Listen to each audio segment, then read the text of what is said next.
आज देखो शिंब पिठ भजा करी। शिंब को मैंने पिठ भजा करते कहे शिंब को प्रथम सीझे देची लुण हल्दी पकई सीझे देची मूला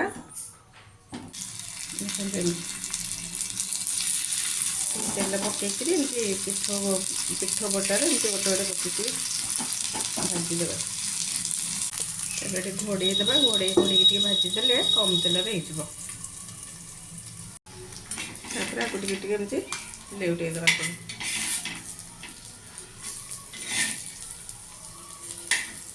पिठ भजा कले बहुत टेस्ट लगे शिंब ये जो बड़ बड़ मोटा मोटा शिंब गुड़ा एमती कले बहुत टेस्ट लगे से पिठ छुई कदली टे मूला टे पकई देची आपको सब पिठ भजा करदे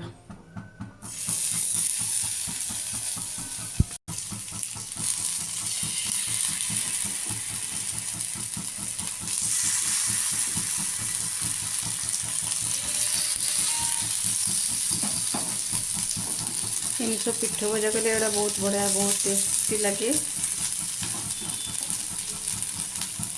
को मन से पिठ भजा पिठ भजा करते कमेंट रे कहे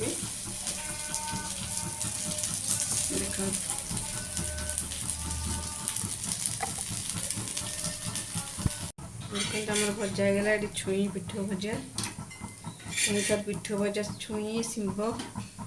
सब करके देखु बहुत ही भल लगे